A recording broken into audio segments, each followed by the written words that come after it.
This is Adam Taxon, the main administrator for the Daily Beck page on Facebook. During the third hour of yesterday's show, Glenn Beck, along with Stu and Pat, had some real fun going over Chris Matthews' appearance in Jeopardy, which was kind of even more fun because of all the comments he had made about Sarah Palin, which you're going to hear about in a minute. And by the way, on a personal note, in January 2001, I was on Jeopardy. It was recorded in October 2000, and you may be amused by the final Jeopardy question I encountered. And after I play that, I will play the clip from Glenn Beck on May 15th, 2012, and then I will come back and give you the answer, the part of the show in which they gave the answer. Enjoy. And keep in mind that this aired in January 2001. Here's the question. Elections are long gone, but our final Jeopardy has to do with Republicans, and here is the clue, players. The only election year since 1948 in which there was not a Dole, a Nixon, or a Bush on the Republican national ticket. Good luck. You have 30 seconds. So I thought we would start the hour with dessert. We have some meat and potatoes for you. We have some just an amazing speech given in the EU Parliament. But I think it's all good eating. So hang on for the main course too, because it's all good eating. Okay, so here we have Chris Matthews, and I want to just give a little setup here of Chris Matthews in the past about Sarah Palin and what she would be like on Jeopardy. Let me give you a chance to call her name. If she were on Jeopardy right now and the topic was national government, American government generally defined, would she look like an imbecile or would she look okay? Does she know anything? She does. I've met with her multiple times when I was mayor, when she was governor. But, you know, when I look at the... So if you're on Jeopardy, she would be horrible. She would look like an Jeopardy idiot. Contestant. Stupid. Hang on. Wait. Hang on. I've got my ear to the ground. I can hear the hoofbeats approaching. There's something bad coming for Chris Matthews I don't see that, but here's... I'd like to see her on just a couple episodes of Celebrity Jeopardy or It's Academic with Mac McGarry. Just see if she knows anything. Steve Schmidt He'd like to see her on Celebrity Jeopardy, which is... Just a couple of episodes. See if she knows Celebrity Hold on. Hang on. Shh. Yeah, wait. The hoofbeats are getting closer. I'm hearing it too now. Are you? Yeah. You feel the ground rumbling a little bit? Exactly. Yeah. It's weird. Really weird. Okay. He served as a speechwriter for Jimmy Carter. Somebody was on Jeopardy. Speaker of the House, Tip O'Neill. Hold on. Stop. You got to stop. I didn't realize. I knew that he was, Tip O'Neill. I didn't know he was a speechwriter for Jimmy Carter. I didn't know that either. Yeah, I didn't know that either. That's impressive.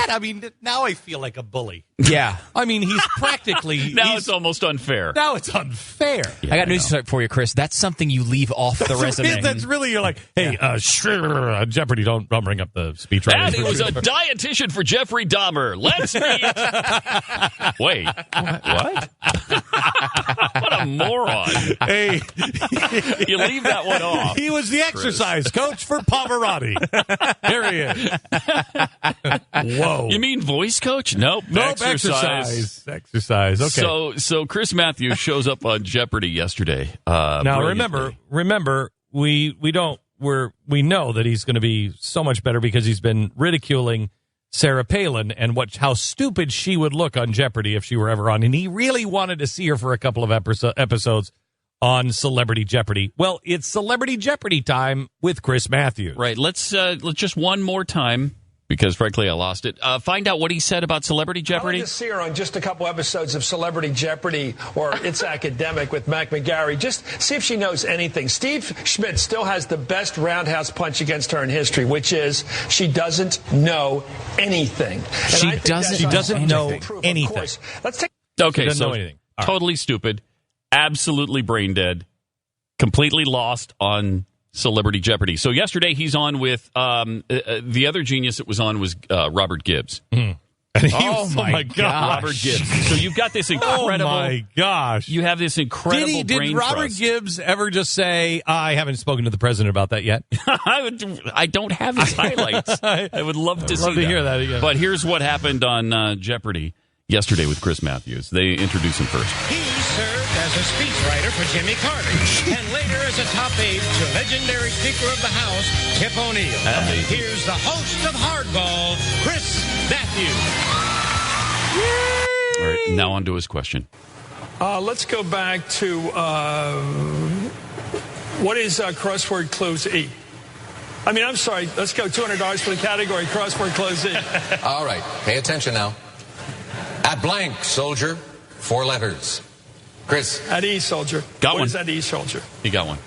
All right. What is well, E, soldier? What is E, soldier? E's, yes, all right. Less than a minute to Yeah, go. but hang on. If you notice, it starts with Alex Trebek mocking him. Finish it out for Yes. He's mocking him. Pay attention now, Chris. Okay, dummy. All right. So at this point, he's got $2,100, $2,300. Full name of the U-2 pilot shot down over the Soviet Union in 1960.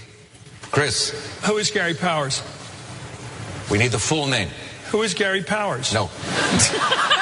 Who is Francis Gary Powers? That's it. Yes, full name. Full disclosure here. I wouldn't have gotten Francis. Didn't know Francis Gary or Powers. Oh, I would have nailed that one. Yeah, me too. Really? Me too. All right, so third question. Law and Order for 800? A U.S. D.C. is one of these, This is great. charged with the jurisdiction of a specific region. Chris, What is a U.S. attorney? no. Lizzie, What is a district court? that's it. They gave the initials. Court, yes. Well, let's do it again. Law and Order for 2000. In 1986, the Supreme Court ruled that the hostile environment type of this can be sex discrimination.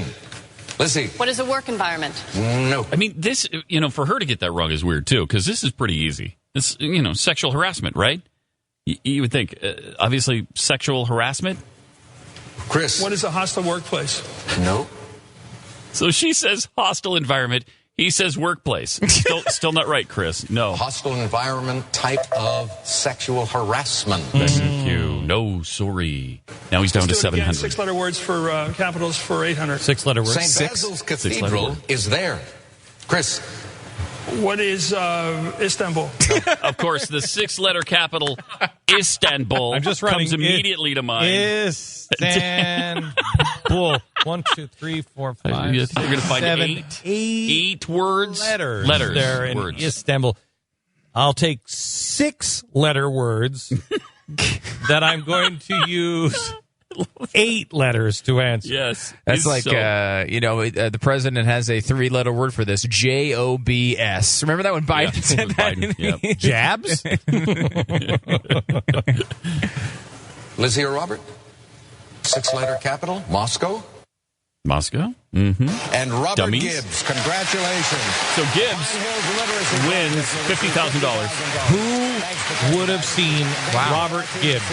That's Yeah. interesting because we've, on this program, scientifically proven that Robert Gibbs is but stupid. But stupid. So to say that he would win a competition like that means that the other people on stage apparently had come in behind I think them. Jeopardy requires a special skill called memory. I think Yeah. you have to. And you have to know some dumb You things. have to know. You really have to know some It's not mindless as- trivia. But it takes a. I mean, you really have to be. You have to have really good memory of a lot of broad things. I think Jeopardy is actually. Pretty hard. Oh, I think it's actually very hard. Yeah, but I mean, it's funny because this, the truth here is not that Jeopardy is hard. The fact is that Chris Matthews came out and specifically called Sarah Palin dumb, that she would not be able to answer any of these And questions. specifically mentioned Jeopardy Yeah. like umpteen times, Well, but and then he gets on Jeopardy and But looks like a total buffoon. She might have been answering, 6-letter capital with, like some capital that's like 7 letters. Wait a I minute. don't think so. She She would might have, but But she couldn't have done any worse than he did. right. I mean, but I would have. I don't know. I would have. I don't know if you You don't would've. know. You can't catch a I 6. don't You're know not if you would have. You're not on the Oh, 6 yes, I train. would've. Nice. You don't have the 1 I'm the through guy- 6 thing calculated in your head yet. You No, haven't I would have been. mastered that. I would have been the guy who. I would have been like, what is the guy who was the Woodrow Wilson advisor?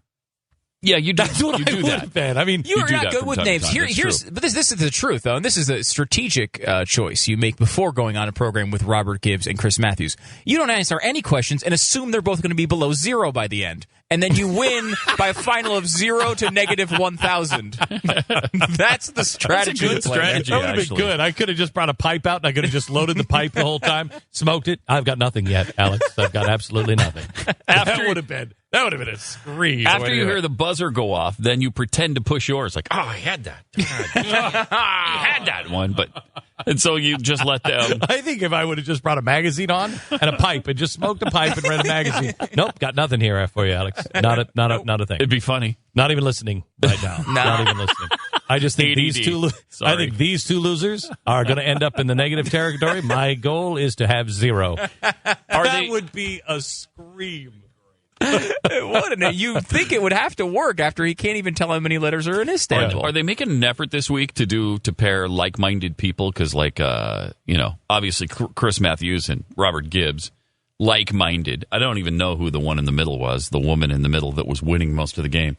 But is that what it is? It's like liberal hosts or liberal pundits, and then they're doing conservatives? Have you watched TV? There's no conservatives, and they're not going to go to Fox to get any. Well, you could go to Fox and get a few. No, they're not going to. Fox is not going to put them on. Really? You're going to go on Jeopardy? You could go to talk radio and get a couple, maybe. Are Does it you have to be begging for a TV Jeopardy people? appearance? No. No, I'm not. Because I can make that happen for you. No, thank I can you. make that happen. No, they called us. Didn't they, Chris? Didn't they call us? Jeopardy call us? Oh, just for a question. You were a question, by the way. We played that a while ago. What was it, a week or two No, ago? didn't they call us? Maybe it was last year or something. No, didn't call us?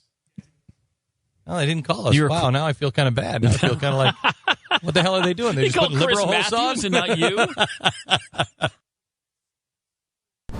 Hope you enjoyed that. It's Adam Taxon, main administrator for the Daily Beck. Right back here. And you heard at the very beginning of this segment the question I faced in Final Jeopardy. I gave an answer of 1964. Let's see if it is correct. Let's go to Adam. He was leading. Did he come up with 4? Yes, he did. He will be the new champion with how much money? An additional $4,300, taking him to $14,700. Well done, young man. You get to come back tomorrow as the defending champion. All right. And if you want to see me on Jeopardy, all you have to do is go to YouTube and put in Adam Taxon, Taxin, and Jeopardy. Enjoy.